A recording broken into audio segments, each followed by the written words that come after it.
people and situations that upset you. See, there are some people that know just how to push your button. They know just what to say. But I'm not going to expend any energy arguing with anybody. Life is too short, ladies and gentlemen, and unpredictable. I don't want to spend my time arguing with anybody, so I avoid situations that will get me upset. I don't argue with people. Draw the line, ladies and gentlemen. There are certain things that we just go through life just taking, and at some point, you just got to draw the line and just say enough is enough. You got to do that with yourself. One negative stroke is 16 times more powerful than a positive stroke. And if you have people around you who are not sensitive to who you are, and the people that can hurt you the most, ladies and gentlemen, are the people that you love. That you love. They're the ones that you're vulnerable to. They're the ones that can get to you. And if they're insensitive, I don't care who they are. See, if you don't draw the line with people, if you just let them run rampant in your life, and you let things happen to you that you don't feel good about, if you continue to allow it to happen, you won't feel good about yourself. Your image of yourself will erode. So you've got to draw the line.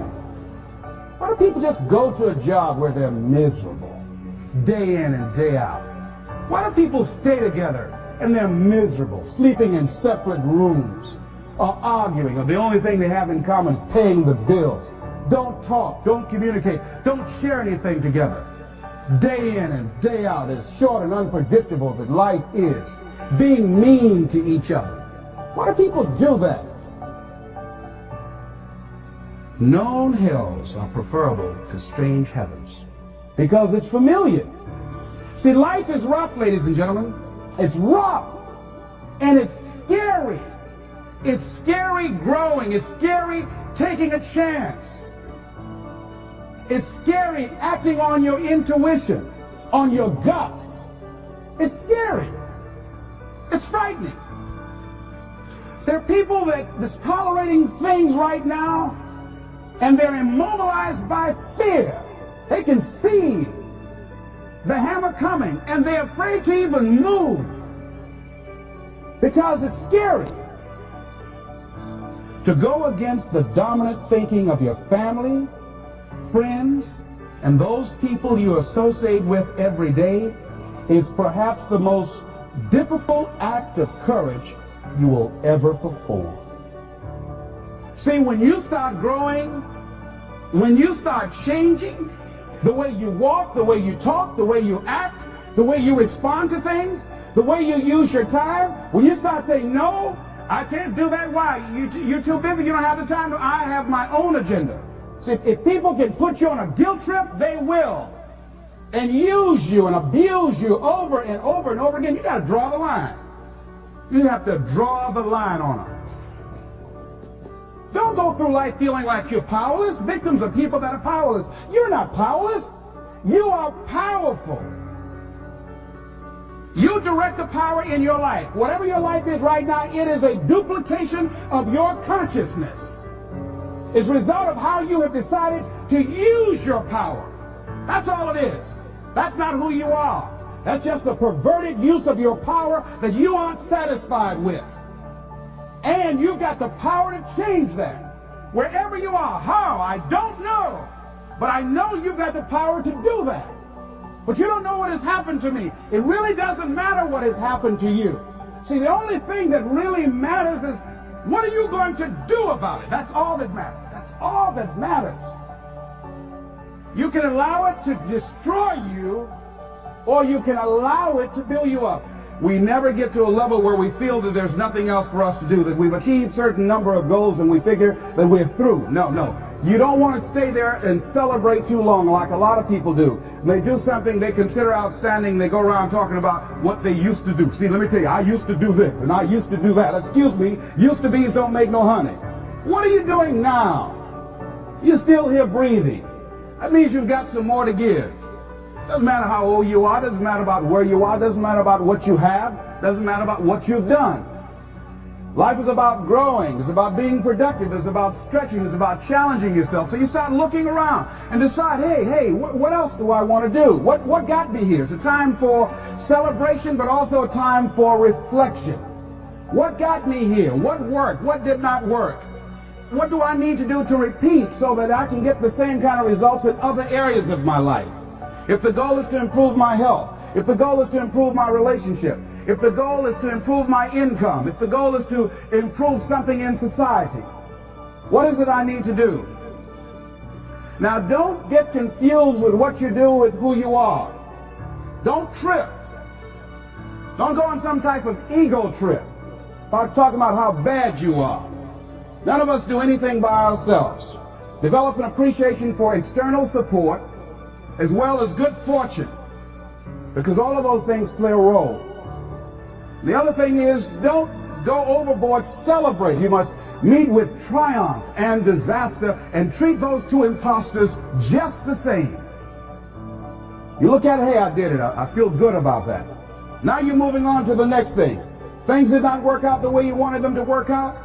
You didn't produce the results you wanted to produce. Hey, miss that. Win some, you lose some.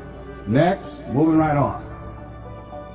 Don't confuse who you are with what you do. Make your mind fertile ground for the seeds of opportunity. Think, if you want to experience a sense of fulfillment, you've got to have an open mind so that ideas can come in there and take root and grow. So part of beginning to have fertile ground, you got to break that ground up. You got to break up that hard crust. Because if you don't, seeds will fall there and the wind can blow them away, the winds of doubt. When you're set in your mind and you refuse to grow and you're not open to new ideas, new methods, new ways of doing things, if your mind is already fixed, you become stagnant. You can't grow. You can't have a sense of fulfillment. You become extremely cynical and negative about everything. You know it all. So you want to begin to look at life and have a sense of curiosity, not know it all. You want to keep learning, keep growing. Realize that we had a theme. You never find out how much you know until you find out how little you know. And there are some people you can't tell anything. They have all the answers. Oh, I've already done that. So many of us count ourselves out of things prematurely. You don't know what the possibilities are up in there. So you want to be open, you want to continue to learn, you want to continue to grow, you want to begin to know that there are unlimited ideas out here waiting for you to latch on to them. And if you don't take advantage of them when they come your way because you're so closed-minded, do understand somebody else will. And we've all had ideas that we did not act on and looked around and somebody else had the idea and gone with it. So be open and receptive. Become involved in life. Live your fantasy. Most people go through life not living their fantasy, sitting up in the bleachers, looking out on the field, looking out into the arena, wishing that they were down there, just fantasizing, seeing themselves running with the ball. Decide to live your fantasy. See, in life, you can go through life, you can come up with reasons or you can come up with results. You can come up with excuses or you can come up with achievements. You can go through life blaming or you can come up with solutions. The choice is in your hands, satisfaction or despair. We can choose that. So look at your life and decide what it is that you want to do that will give your life a sense of worth. Someone said that your life worth is measured by your accomplishments and not by your complaints. You want to have a fulfilling life? Decide not to make your life predictable. So some people, their lives are very predictable. They got a little routine, they do that, and they follow that day in and day out. Day in and day out. You don't get much juice and happiness out of life like that if you're predictable. You want to change it up. Variety most certainly is the spice of life. Here's something else. Want to create a greater sense of fulfillment? Challenge your fears. Challenge them. Look those fears in the face and take them on. Don't allow them to rule you. Decide that you're going to take some chances. You've got to be willing to risk. If you're not willing to risk, you can't grow in life. Life has no power when you're not willing to risk.